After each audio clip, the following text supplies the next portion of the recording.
আমরা এখন শিওর না যে ওকে কি রেপ করে খুন করা হয়েছে না খুন করার পরে রেপ করা হয়েছে, এটা আমরা শিওর না। তার মধ্যে একজন অফিসার, জুনিয়র অফিসার ক্যালকাটা পুলিশেরই, সে কি বলছে, যেরকম আমি যে কোনো সূত্রে আমার রিসার্চে আমি দেখতে পাচ্ছি, সে বলছে যে না, ওকে আগে খুন করা হয়েছে, তারপর ওর ডেড বডি উপরে হচ্ছে ওকে রেপ করা হয়েছে। তাহলে উনি ওই কথা কেন বললেন যে সোমবারের মধ্যে সবকিছু ঠিক হয়ে যাবে, মানে কেস সবকিছু রবিবারের মধ্যেই সব কমপ্লিট হয়ে যাবে? তো এইগুলো তো অবান্তর কথা। আপনি কি বলতে পারেন? আপনার কোনো রাইট নাই ইনভেস্টিগেশন বলা যে এই করো এই করো। আপনি জানতে পারেন, মানে জিজ্ঞেস করতে পারেন যে ইনভেস্টিগেশনটা কত দূরে গিয়েছে। কিন্তু উনি কি পুলিশম্যান? উনি কি কমিশনার? ওনার কোন আইনে ওনার পাওয়ার আছে বলার যে এই করো এই করো? তুমি এইটুকু যে আপনি তদন্তের ব্যাপারে আপনি বলার কে? আপনি বলতে পারেন যে আপনি পুলিশ মিনিস্টার হিসেবে মানে বলতে পারেন যে আমি এই কেস খুব দ্রুত তদন্ত চাই এবং সঠিক তদন্ত চাই, এইটুকুন। কিন্তু কি করতে হবে না করতে হবে সেটা বলার আপনার অধিকার নাই। যে সোমবারের দিন বা রবিবারের দিন শেষ হয়ে যাবে, চরিত্র ভালো না, এর রেপুটেশন খুব খারাপ, রেপুটেশন খারাপ। তার জন্য তো কি বলছে এবার সরকার আসছে যে আপনার কি অসুবিধা, আপনি শুধু প্রভাবশালী না, আপনি সমস্ত উপত্যকার লোকদের সঙ্গেও আপনার খুব সম্পর্ক। তার মানেটা কি? হাইকোর্টও উপসংহারে এসে গেছে যে মানে এ হচ্ছে রাজনীতির সাথে লোকদের, তার মানে কি সরকার, তার মানে হাইয়েস্ট লেভেল। তো দেয়ারফর বলে 500 কথায় এক কথায় তারে 500 গার্ড দেবে, এই কথা চিফ মিনিস্টার না বলে হয়? তাহলে কি দাঁড়াচ্ছে যে ঘনিষ্ঠ, এর সময় কোনো ভুল নেই। তা নাহলে সঙ্গে সঙ্গে পোস্টিং এরও ফাইল কিন্তু যাবে ওনার কাছে, তার কাছে ফাইল সে ইয়েস না বলে হবে না।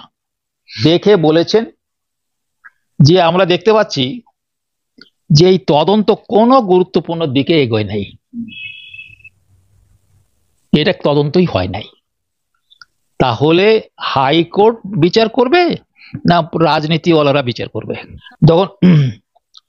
যখন মৃত এই কলেজেরই একজন ছাত্রী এবং ডাক্তারও বটে, মানে ট্রেনিং করছে, তার প্রিন্সিপালকে, তার একজন প্রিন্সিপাল আছে সেখানে, সন্দীপ ঘোষ, XYZ যেই হোক, তাহলে হয় তাকে এফআইআর করতে হতো, অথবা সে আর একটা, এই মানে হাইকোর্ট যেটা বলছেন, আমি তাই বলছি, আমার নিজের কথা না, হাইকোর্ট কি বলছেন, হয় তাকে নিজেকে করতে হতো একটা এফআইআর, অথবা সে একজন মানে বিশ্বাসযোগ্য লোক বা ওখানকার যারা যারা যারা কর্তৃপক্ষ হচ্ছে তাদেরকে দিয়ে একটা এফআইআর করা দরকার ছিল। সেটাও এখানে করা হয় নাই।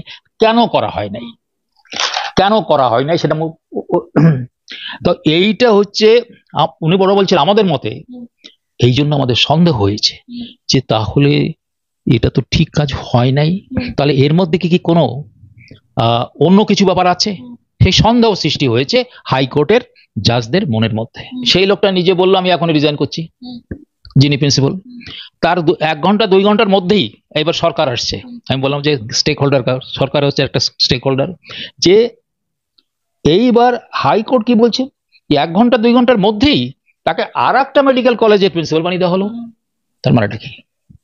there is something wrong। তাহলে ব্যাপারটার মধ্যে কিছু একটা অন্ধকার রয়েছে, যার জন্য যারা এই তদন্ত করছে তাদের দিয়ে তদন্ত করানো যায় না। আমি বল that itself, in my opinion, that itself is an offence. আপনি টাকা দেওয়ার কে? এই যে আপনি করেন, সঙ্গে সঙ্গে টাকা করেন, তাহলে ওইটা দিয়ে তাকে তার মুখ বন্ধ করেন। এমনকি আমি দেখেছি একজনকে তো ক্যালকাটা পুলিশে চাকরি দিয়ে তার বাবাকে খুন করা হয়েছিল, সে আর তখন কেসের মধ্যে সাক্ষী থাকলো না। তো এটা তো খুব অন্যায় কাজ, এটা করা ঠিক নয়।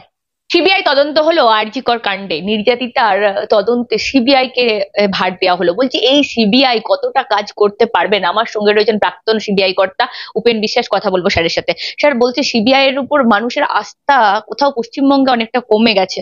তো এই সিবিআই যেখানে দেশ উত্তাল একটা আরজি কর কাণ্ড নিয়ে, শুধু রাজ্যের মধ্যে সীমাবদ্ধ নেই এই বিষয়টা, সিবিআই কতটা করে উঠতে পারবে? আপনার কি মনে হয় এই মুহূর্তে যা সিবিআই টিম গঠন হয়েছে? আর তাছাড়া আরেকটা শাসক দলের তরফ থেকে কথা শোনা যাচ্ছে, আজ 4 দিন হয়ে গেল, পুলিশ তো তবু 3 দিনের মাথায় একজনকে অ্যারেস্ট করেছিল 24 ঘন্টার মধ্যে, 4 দিনের মধ্যে তো সিবিআই কিছুই করতে পারেনি। প্রথমত বলি যে কে ঠিক করবে সিবিআই ইনভেস্টিগেশন করবে। এক তো এই রাজ্য তো সিবিআই কে ইনভেস্টিগেশন দেয় না, তাহলে এখানে হাইকোর্ট ঠিক করেছেন যে সিবিআই করবে। আপনি বলার কে? তুমি মমতা ব্যানার্জি বলার কে? হাইকোর্ট ঠিক করেছেন যে তারা এই কেসটি সিবিআই করবে। তার প্রথম কাজ হচ্ছে তারা বলছে যে আমরা সিবিআই কে না দেই তাহলে এই মামলা মানুষের এই যে যে ক্রিমিনাল জাস্টিস সিস্টেম, আইন কানুন, কোর্ট, তদন্ত, এই সব কিছুই মানুষ এর প্রতি মানে আস্থা হারিয়ে ফেলবে। সেই জন্যে আমরা এই কেস দিয়ে দিচ্ছি সিবিআই কে, 1 নম্বর। 2 নম্বর হচ্ছে কি, ওই দিনে হিয়ারিং এর দিন, সেটা 13 তারিখ, হিসাব করতে হবে 13/8। ওই দিনে প্রথমেই সকালবেলার দিকেই বলে দিয়েছিলেন হাইকোর্টের chief justice, honourable chief justice, তোমরা যারা আসবে এই যারা ইনভেস্টিগেশন করছে তোমাদের কেস ডায়েরি নিয়ে আসতে হবে, তারা কেস ডায়েরি নিয়ে এসেছে। এইবার হাইকোর্ট সেই কেস ডায়েরি দেখেছেন, কোর্টের মধ্যে দেখেছেন, দেখে বলেছেন যে আমরা দেখতে পাচ্ছি যে এই তদন্ত কোনো গুরুত্বপূর্ণ দিকে এগোয় নাই, এটা তদন্তই হয় নাই। তাহলে হাইকোর্ট বিচার করবে না রাজনীতিওয়ালারা বিচার করবে? এই 5 দিন হয়ে গেল, এর মধ্যে বিশেষ কিছু তদন্ত এগিয়ে যায়নি, অগ্রসর হয়নি। অতএব এইখানেই প্রথম আউট হয়ে গেল মমতা ব্যানার্জি, কিছুই হয়নি। ওই একটা লোককে অ্যারেস্ট করলেই যে আমরা তো তার কোনো কনফেশন শুনি নাই। সে কি কোনো কনফেশন করেছে? সে কি কোনো জবানবন্দি দিয়েছে যেটা আমরা জানতে পেরেছি? কি না না, ওটা বললে হবে না। তারা ফাঁসি দিয়ে দিন সেটা অন্য কথা, কোথায় সেটা কি কোথাও কোর্টে গিয়ে কোনো ম্যাজিস্ট্রেটের কাছে তার নিয়ম আছে না, সেটা বললে হবে। আমরা এমন কিছু জানি না, কিছু আমরা সূত্রে জানতে পেরেছি, আমার নিজেরও কিছু সোর্স আছে এবং আমি রিসার্চ করে দেখেছি যে ওর সম্বন্ধে কি হয়েছে, ওর লাইফস্টাইল বা কি করে কি না করে, কেমন কোথায় কি করে না করে সে সম্বন্ধে এখন পুলিশও জানে, সাধারণ মানুষও অনেকটা জেনে ফেলেছে। অতএব যে এইটা একটা কারণে সিবিআই কে দেওয়া হয়েছে। আর একটা হচ্ছে যে যারা পিটিশন করেছে যে সিবিআই কে দেওয়া হোক, আর তার মা বাবা, তাদেরও এই ক্যালকাটা পুলিশের ইনভেস্টিগেশনের পরে কোনো বিশ্বাস নাই। তারাও পার্টি এই কেসে, তারাও বলছে সিবিআই কে দেওয়া হোক, মা বাবা। আর একটা হচ্ছে কি যে সঙ্গে সঙ্গে যাওয়ার সাথে সাথেই ওই বোধহয় টালা থানা তারা একটা আনন্যাচারাল ডেথ কেস রেজিস্ট্রি করে দিলে। এখানে কি হয়, আনন্যাচারাল ডেথ যদি কখন হয়, যখন আমরা জানতে পারি না যে কেসটা মানে কিভাবে হয়েছে না হয়েছে। এখানে তো ক্লিয়ার, ওখানে এর মধ্যে এটা কোনো মানে রাস্তায় না বা অন্য কোনো জায়গায় না, কোনো জঙ্গলের মধ্যে না, সেইখানে একটা হাসপাতাল, সেই হাসপাতালের মধ্যে আর আবার মানে 200-300 রুম আছে, তার মধ্যে একটা রুমের মধ্যে তার ডেড বডি পাওয়া গিয়েছে এবং বিশেষভাবে রয়েছে তার ডেড বডি, তাকেই সঙ্গে সঙ্গে ওই মানে আনন্যাচারাল ডেথ বলে দেওয়া। এইটাও একটা কারণ যে এটা তো কোনো স্লিপশট ব্যাপার, মানে কথা নাই বার্তা নাই, এরকম একটা কিছু করে দিলে। এটাও হাইকোর্ট বলেছে, এটাও আমাদেরকে মনে করে দিয়েছে যে এ তো ঠিক কাজ হয়।